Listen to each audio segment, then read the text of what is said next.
You may have heard of New York's bodega staple, the chopped cheese, but I can't assume everyone knows it, so for the uninitiated, here's how it's done. It starts with a toasted Kaiser roll or long roll, cut in half and placed on a flat top or panini press with a gentle weight until the rolls are lightly brown.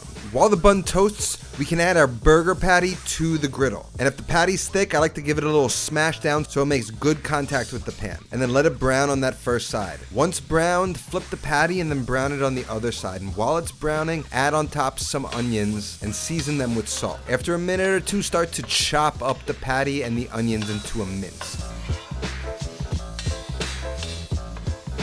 Once it's chopped, season it with some bodega staples, some adobo, some sazon, and some super secret sazon that the bodegas like to add, and then continue to chop it up, incorporating the seasoning. After the buns are nicely toasted, get them off the griddle. Then once the seasoning is well chopped up into the meat, place 2 to 3 slices of American cheese on top of that mound of meat, and then once again, chop it all up. And when you chop the cheese and the meat, the cheese melts in and almost binds the mixture together, which helps it stay in the sandwich. While it does, we can prepare the sandwich by spreading a thin layer of mayo on both sides of the roll, followed by a little bit of ketchup. And once the meat is melty and somewhat of a homogeneous mass, use a spatula to transfer it to the bottom bun. Then add a few thin sliced tomatoes on top, along with some shredded lettuce. Then close it up, wrap it up tight, and cut it to reveal this beautiful creation, the thing that New York City has identified as a chopped cheese for the last 25 years.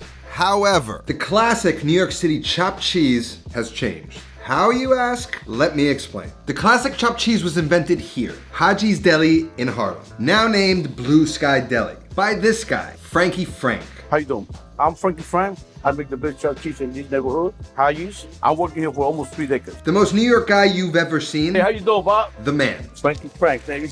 I'm gonna take the chopped cheese one party, sazon, adobo, secret sazon. How did you invent the chopped cheese? Maybe in 1999. I'm trying to make my sandwich for myself, and I want to make a cheeseburger. We don't have no more hamburger bun. What I did is chop it up. There was the customer behind me. So Frank, what you make today? I said, I don't know. Maybe I'm gonna put it like a chopped cheese. The chopped cheese come out like that. Because this guy wanted a burger and didn't have buns, his solution birthed a bodega staple that has been feeding New York City neighborhoods for 25 years. And some compare it to the Philly cheesesteak, but it's actually more of like a chopped, smashed onion burger than it is a cheesesteak. However, today, because of this man, Sir, may I help you today? Rahim Mohammed from the Red Hook Food Corp, the classic chopped cheese has changed. When you order a chopped cheese from Rahim, you get it the Ocky way. Hey, yo, let me get a spicy chopped cheese on a Jamaican.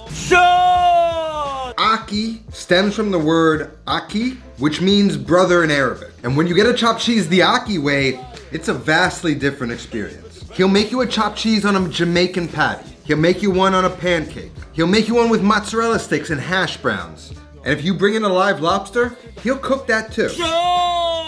And I understand the mindset. To him, everything in the bodega is fair game for a chopped cheese. And when I ran a food truck, because I'd eat it so often, whatever I'd have in the truck would be fair game for the sandwich I would make for lunch that day. Aki proves that in New York, with food, there are no rules. Ocky does it his way. He's truly free to interpret what a chopped cheese is, however he sees fit, and New York accepts it. Now I know what you're thinking. You're saying, Steve, if you were Ocky and I came into the store and ordered it the Ocky way, how would you make it for me? Well, let me show you. So first thing we gotta do to make the Ocky way is to make what I call, a little invention of mine, bodega seasoning. So I'm gonna take the base 3 ingredients that you saw me use to season the beef, which is what is commonly used in bodegas, and I'm just gonna spice it up a little bit with some cumin and some coriander and then just blend it all together. So about a teaspoon of adobo, equal amount of the sazon, equal amount of the secret sazon, as Frankie says,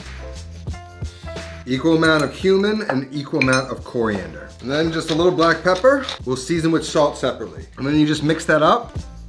That's nice. It's like a little bit of that same flavor, just a little bit more kick that gives it almost like a taco seasoning flavor. Bodega seasoning is done. Next up, we need to make bodega sauce, another invention of mine. Basically a play on any special sauce. Now to make bodega sauce, it starts again with the same base that a normal chopped cheese uses, which is a combination of mayo and ketchup. I'm gonna go in with 3 tablespoons, and then I'm gonna go in with maybe a 1/4 cup of ketchup. ketchup. I'm saying things weird a lot lately. Then we're going to go in with some yellow mustard. The only time I would use yellow mustard. About a tablespoon, some Worcestershire sauce, maybe a half tablespoon, whatever you want. And then vinegar. I'm gonna do a little capful. A little bit of hot sauce, maybe a half tablespoon of that. And then some classic dill relish, not sweet relish. I don't like that stuff. Gonna go with a big tablespoon. Then a little bit of dehydrated onion, maybe like 2 pinches. A little bit more. I don't know, I just like the dehydrated onion these days. When you put it in something like this, it sort of rehydrates and it kind of gives you real onion flavor, but then it's also a concentrated version. It's nice. And then we're gonna take a little bit of our bodega seasoning. Put in about 2 pinches of that. Maybe a teaspoon or 2. A little salt, pepper. You see that? Tastes good. 2 things. It's a little thin for me. I like a thicker sauce when it comes to things like burger sauces. Kind of want more of a red color too, so I'm gonna do one thing. Gonna add some paprika for color. It's kind of a neutral flavor, but it does add nice color, and you can kind of use a good amount. So I'll maybe use a tablespoon, maybe 2. It's a little bit thin. That kind of might run off of a burger. I have a little trick I've learned recently. I keep a little bit of xanthan gum on hand whenever a sauce of mine feels a little too loose and I want it a little bit more clingy. I'll just throw a few pinches, 2 little pinches in there. Gonna give it a mix, and then as it rests in the fridge until we're ready to use it, you'll actually come to find it's thickened. If you put this in a blender, that works a lot faster.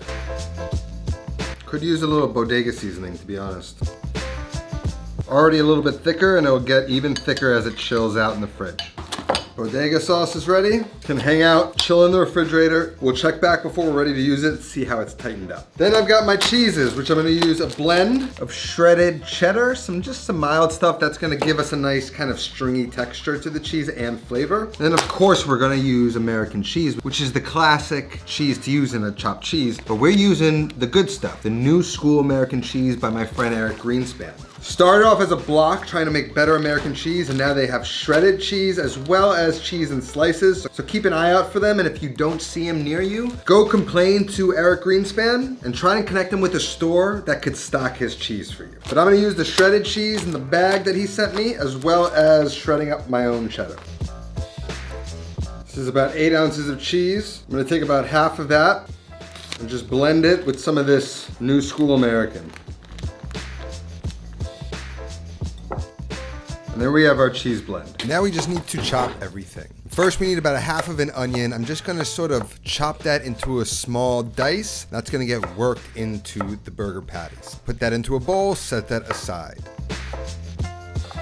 Next, we need some thinly sliced tomatoes. So I'm gonna take a tomato, I'm gonna slice off the root end and just sort of cut out the core. Then I'm gonna get real thin slices, and I'm gonna start with my knife at the top, and I'm gonna push it forward in one smooth motion and then pull it back in one smooth motion. That's gonna give you the best chance to getting one evenly sliced, thinly sliced piece of tomato. Takes a little bit of practice though.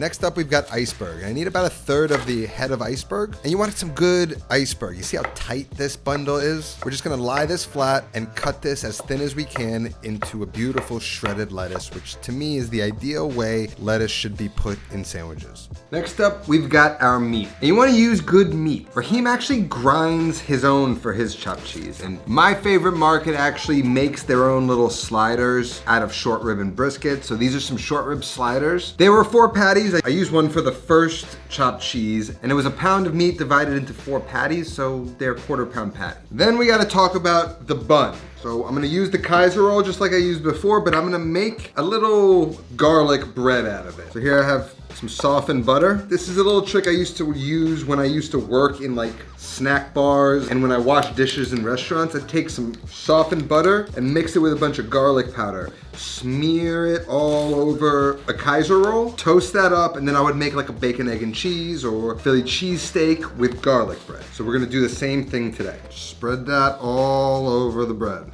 It's important that it's softened so you can take it edge to edge. That's ready to toast. And then if this was my bodega, let's see what kind of frozen goodies we have. Got some mozzarella sticks and then some nice steak cut fries. These are actually fantastic frozen French fries.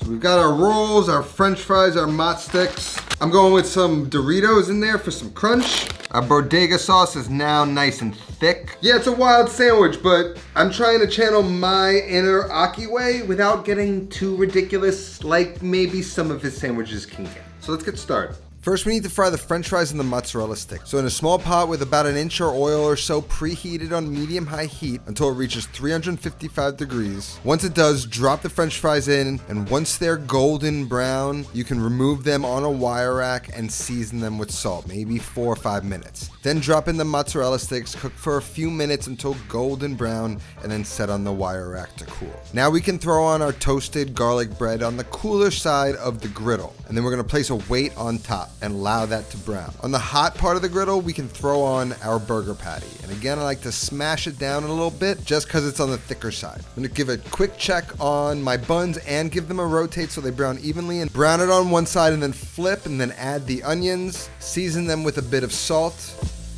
By now our buns are toasted so we can get them off the griddle, and then we can add in the cherry peppers. Now we can chop it up. Chop it up into a nice fine mince.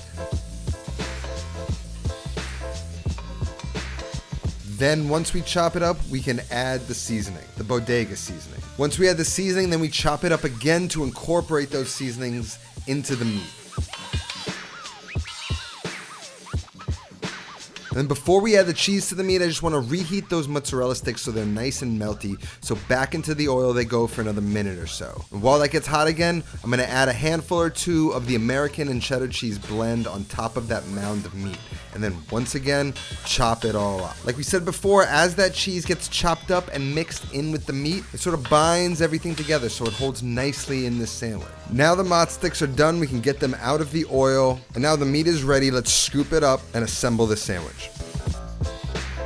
Now onto the bun, we're gonna put a dollop of our bodega sauce on both sides of the roll. Then to that, we're gonna add a nice thin layer of our french fries. On top of the french fries, we're gonna smash up some of our Doritos or whatever chip you wanna put in there and just sprinkle some on top. To that, we're gonna transfer the chopped cheese meat onto the sandwich. To the meat, I like to add just a little bit of hot sauce, or you could add more bodega sauce. Then a few thin slices of tomato, the lettuce, and then finally, the beautiful mozzarella sticks.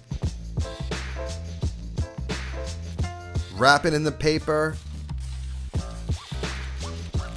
Cut it up, and the reveal. As crazy as this sandwich looks, it surprisingly eats clean. All of the flavors and textures combine into a crazy sandwich. But I'm curious, which one would you order? Would you order the classic, or would you order it my Ocky way? See, it's not too ridiculous. If the sandwich doesn't fall apart, you're in good shape. The potatoes add a nice textural component. They taste like real potatoes. Then you got the Doritos that bring that Dorito flavor, which I happen to love. The mozzarella sticks have crunch flavor and cheesy pull. It's just a fun way to free yourself to make any crazy thing you want, and a chopped cheese is the perfect vehicle somehow for that. I gotta admit, it's pretty good. Anyway, if you want the recipe for either the OG or the Ocky way, the recipe's gonna be down in the description. That's all I have today. I'll see you next time. Until then, take care of yourself and go feed yourself.